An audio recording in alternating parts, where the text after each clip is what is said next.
दोस्तों, आज की कहानी उन लोगों के लिए अपनी जिंदगी के हर किसी मोड़ पर खुद को तन्हा पाते हैं। लाखों की भीड़ में भी उन्हें अकेलापन महसूस होता है। लार्स नाम का एक आदमी जो उन्हीं लोगों की तरह है, बहुत ही शांत स्वभाव का है।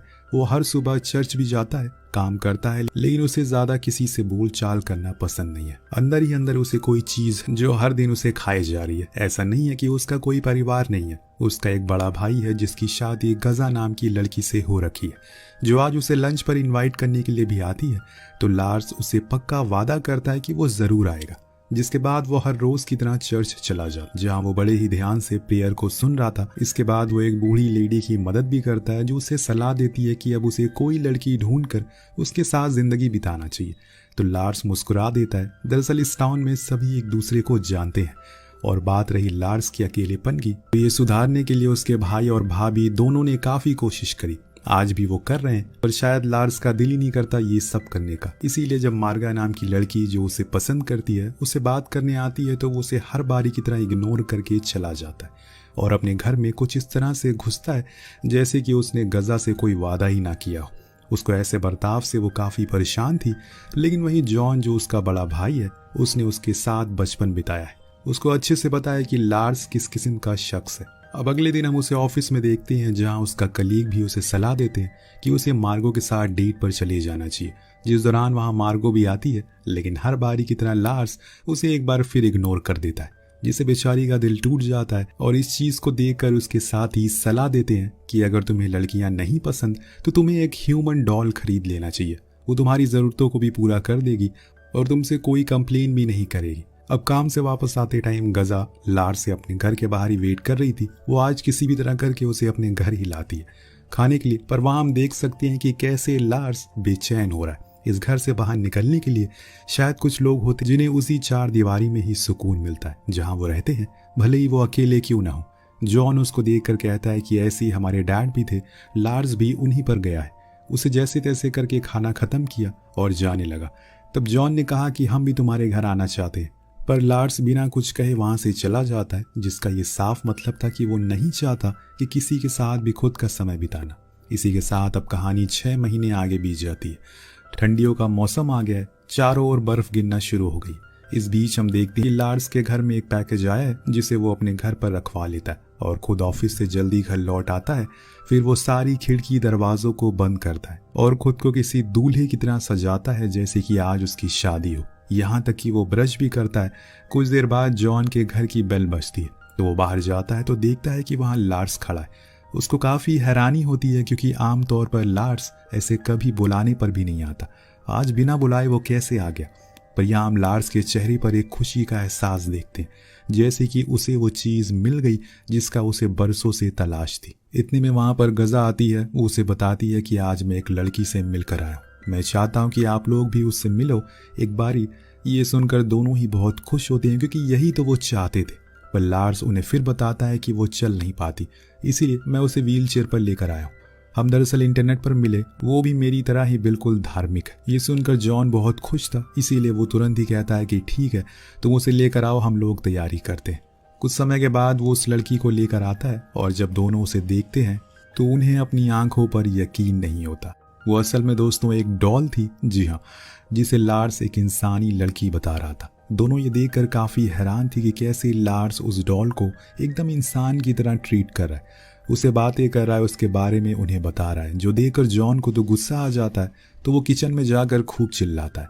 पर गजा आकर उसे समझाती है कि आज वो इतने सालों के बाद बिना बुलाए हमारे घर आए, इसी बहाने कम से कम वो आया तो सही, कुछ टाइम साथ में बिता लो। शायद अकेलेपन के कारण उसकी दिमागी हालत कुछ ठीक नहीं है, इसीलिए उसने ये सब किया। हम उसे कल डॉक्टर के पास लेकर जाएंगे, पर आज तुम नॉर्मल हो जाओ। जॉन मान जाता है और फिर सभी लोग डिनर करते हैं, जहां लार्स उस डॉल जिसका नाम उसने हैना रखा है, वो उसके प्लेट में भी खाना लाता है, खुद के भी। और जो चीज शायद ये दर्शा रही थी कि उसको लेकर वो कितना ज्यादा उत्साहित है, कितना ज्यादा सीरियस है। लेकिन कहीं ना कहीं उसे ये भी एहसास है कि वो एक डॉल है, लेकिन मोहब्बत पत्थर को मोम और नफरत मोम को पत्थर बना सकती। इसके बाद वो उसे वहीं जॉन के घर ही सुला देता और फिर गजा से कहता है कि प्लीज अपने कुछ कपड़े इसे दे देना। असल में है ना, अपना लगेज एयरपोर्ट पर ही भूल आई है।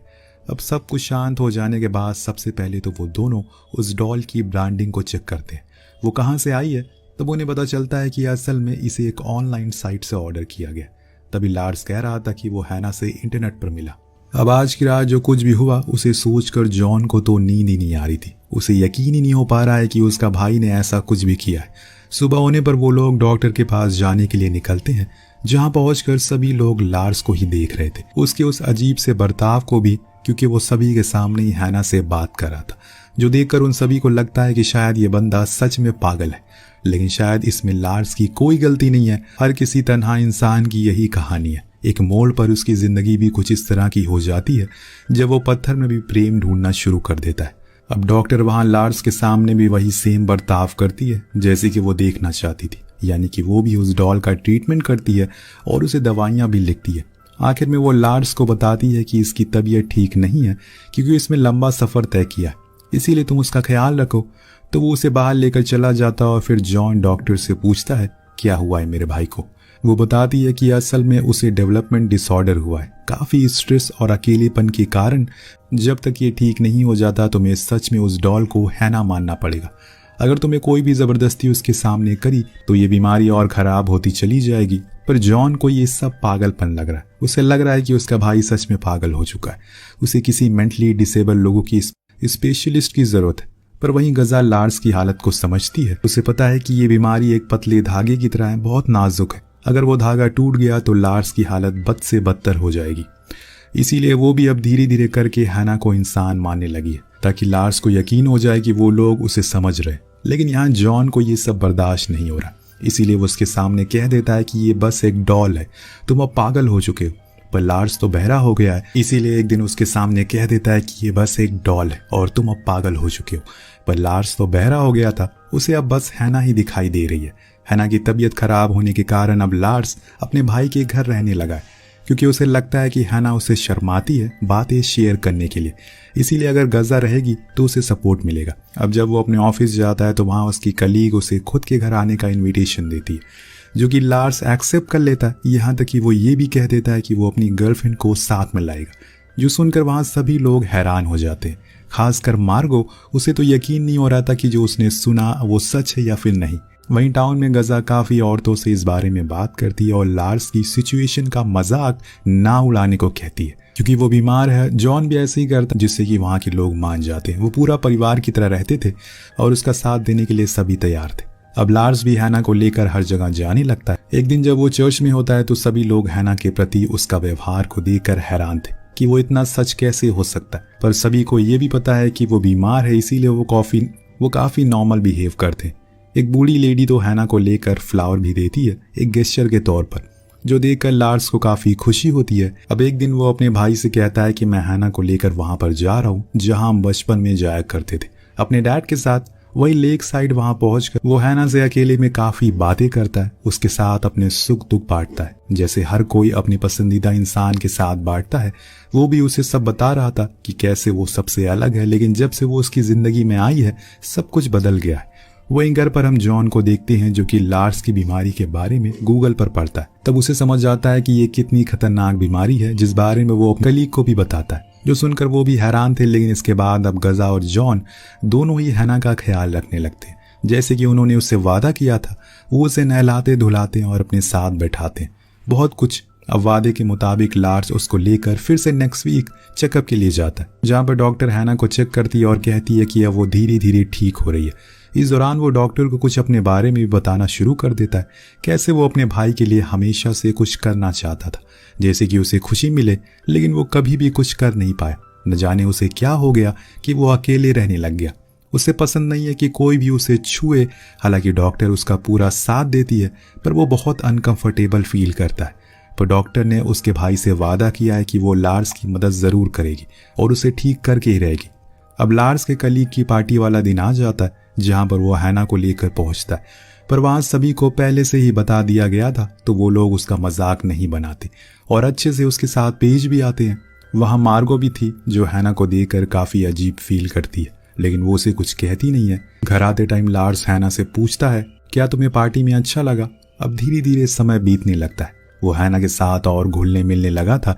एक दिन वो उसे अपने माता पिता की कब्र पर भी लेकर जाता है, जहां वो उनसे कहता है कि देखिए, मैं आपको किससे मिलवाने लेकर आया हूँ। इन सारी चीज़ों के बीच में उसका इलाज भी डॉक्टर कर रही थी। वो अब उसे हल्का हल्का छूने भी देने लगा था, जो देखकर डॉक्टर काफ़ी खुश थी क्योंकि उसमें इम्प्रूवमेंट दिखाई दे रही है। अब लार्स बताता है कि वो खुश है कि गजा प्रेग्नेंट है, पर वो दुखी भी है कि उसकी हैना कभी किसी बच्चे को जन्म नहीं दे पाएगी। शायद उसकी किस्मत में अकेलापन ही लिखा है। ये कहकर वो वहां से गुस्से में चला जाता है। इसके बाद वो हैना को लेकर एक शॉपिंग मॉल में जाता है जहां वो उसका मेकओवर करता है। वहीं दूसरी ओर हम जॉन को देखते हैं, जिसे लग रहा है कि अब उसका भाई शायद कभी ठीक नहीं हो पाएगा। इसके पीछे भी वही है, क्योंकि उसने हमेशा उसके हाल पर ही छोड़ दिया, कभी उसका ख्याल नहीं रखा। तब गजा उसे समझाती है कि ऐसा कुछ नहीं है, वो ठीक हो जाएगा, हमें बस उसका साथ देना है। इतने में लार्स घर आकर हैना से लड़ना शुरू कर देता है किसी बात को लेकर। तो टाउन में रहने वाली बूढ़ी लेडी हैना को लेकर चली जाती है, बस ये दिखाने के लिए कि हैना उससे नाराज है। लेकिन इस बात से लार्स बहुत गुस्से में आ जाता है और कहता है कि कोई उससे प्यार नहीं करता, किसी को उसकी परवाह नहीं है, सब उसको ऐसे ही अकेला छोड़कर चले जाते हैं। तब गजा का पारा पार हो जाता है और वो जज्बात में आकर कह देती है कि पूरा टाउन तो तुम्हारी फिक्र करता है, बस तुम्हें ही खुद की फिक्र नहीं है। इसके बाद अगले दिन वो लेडी हैना को वापस ला कर देती है।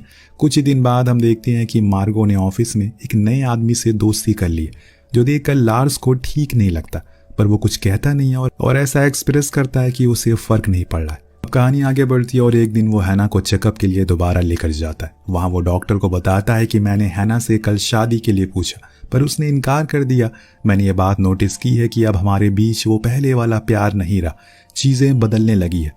ये सब सुनकर डॉक्टर को भी समझ आने लगता है कि शायद चीजें सही रास्ते पर। उसे सच और झूठ में अब फर्क पता चल रहा है। इधर घर पर लार्स अपने भाई से भी सलाह लेता है, तो वो कहता है कि अब तुम बड़े हो गए हो, तुम्हें खुद के फैसले खुद ही लेने होंगे। आज ऑफिस में लार्स को पता लगा कि मार्गो का ब्रेकअप हो गया, इसीलिए वो उससे पहली बार बात करने के लिए जाता है, सहारा देता है। उस दौरान मार्गो उसे कहीं बाहर चलने को कहती है तो लार्स हाँ कर देता है। जी हाँ, उसने हाँ किया। दोनों ही शाम में काफ़ी एंजॉय करते हैं। वहाँ पर लार्स कुछ और लोगों से भी मिलता है, मगर ज़्यादा टाइम वो मार्गो से कहता है कि वो हैना को धोखा नहीं दे सकता। तो मार्गो उसे समझाती है कि हाँ मैं समझती हूँ, मैं तो तुम्हारे साथ एक दोस्त के नाते आई थी। ये कहकर वो उससे हाथ मिलाता, लार्स भी उससे हाथ मिला लेता है। उसने ये आज बरसों के बाद किया है, किसी ने उसे छुआ था, उसे कोई भी प्रॉब्लम नहीं हुई। मार्गो भी खुश थी, वो उसे मिलने के लिए आया। अगले हफ्ते वो फिर से डॉक्टर के पास गया। वहां उसने उससे कहा कि अब उसके और हैना के बीच दूरियां बढ़ने लगी है। वो उसे हर टाइम बस झगड़ती रहती है। ऐसा नहीं है कि वो उसका ख्याल नहीं रखता, वो हर समय उसे अपने साथ रखता है, लेकिन फिर भी वो उसे ज्यादा इंपॉर्टेंस नहीं देती। अब एक दिन जॉन और गजा भागते हुए लार्स के रूम में आते हैं क्योंकि उसकी चीखने की आवाज आ रही थी। वहां जाकर वो देखता है कि लार्स बार बार हैना को उठाने की कोशिश कर रहा है, लेकिन वो उठ ही नहीं रही है। उन्हें भी कुछ समझ नहीं आता कि वो ऐसी सिचुएशन में क्या करे, इसीलिए वो डॉक्टर को फोन करती है, जो कि एक एम्बुलेंस भेजती है और सभी नर्स को बताती है कि उसे एक ह्यूमन बीइंग की तरह ही ट्रीट करना है, कि उसे एक इंसान की तरह ही ट्रीट करना है। वो भी वैसे ही करती हैं और हॉस्पिटल लाया जाता है, जहाँ पर कुछ देर बाद डॉक्टर बाहर आकर सभी को बताती है कि अब हैना के पास बस कुछ ही दिन बचे हुए, उसकी हालत बहुत ही ज्यादा क्रिटिकल है। जो सुनकर लार्स तो टूट ही जाता है। वो उसके पास जाकर बैठा रहता है दिन भर। इसी बीच डॉक्टर जॉन और गजा को बताती है कि कुछ ही दिन में लार्स अपनी इस इमेजिनरी दुनिया से बाहर आ जाएगा, लेकिन वो कुछ दिन उसके लिए काफी नाजुक रहेंगे, इसीलिए उसका अच्छे से ख्याल रखना होगा। अब हैना को छुट्टी दे दी जाती है तो लार्स उसे लेकर घर आता है, उसी के साथ ही सारा समय बिताता है। जब टाउन के लोगों को पता लगा तो उन्हें भी सुनकर बहुत बुरा लगता है। हालांकि सभी को पता है कि वो एक डॉल है, लेकिन वो जानते हैं कि लार्स की फीलिंग उससे जुड़ी है। उन सभी को ऐसा लग रहा है कि जैसे सच में कोई इंसान बीमार है, इसीलिए वो सभी हैना के लिए लेटर और फोन भेजा करते हैं। कभी कभी वो उसे मिलने भी आते थे, लेकिन लार्स अपने रूम में ही रहता है। जब ये देखकर गजा थक जाती है तो उससे कहती है कि हैना को कहीं घुमाने ले चलते, अच्छा लगेगा। तो वो मान जाता और फिर सभी लोग लेक साइड जाते हैं, जहां लार्स आसमान की ओर देखकर कहता है शायद वो समय आ गया है। वो हैना को पहली बार किस करता और फिर उसी के साथ ही उसकी मौत हो जाती है। ये देखकर जॉन की आंखों में आंसू आ गए थे। भले ही वो कोई इंसान नहीं थी, लेकिन जिस तरह से लार्स ने उसका ख्याल रखा, उसे अपना समय दिया, वो कोई आम इंसान तो बिल्कुल नहीं कर सकता। टाउन के चर्च में उसका फ्यूनरल रखा जाता है, जिसमें सभी लोग शरीक होते हैं। सभी को एहसास था कि वो बस एक डॉल नहीं थी, बल्कि उनके लिए नसीहत थी कि हमेशा अपने आसपास के लोगों से बात करिए, उनके साथ वक्त बिताइए, क्योंकि दुनिया में लार्स जैसे भी लोग हैं जो अकेलेपन का शिकार होकर कुछ ऐसे कदम उठा लेते हैं जिस चीज को कभी ठीक किया नहीं जा सकता। कहानी के आखिर में वो मार्गो से डेट पर चलने के लिए पूछता है और वो हाँ कर देती है। अब धीरे धीरे उसकी जिंदगी सही रास्ते पर जा रही है। तो इसी के साथ ये कहानी यहीं पर खत्म होती है। आपको इस कहानी से क्या सीख मिली नीचे कमेंट करके जरूर बताइएगा। मिलते हैं अगली वीडियो में। Thank you so much watching.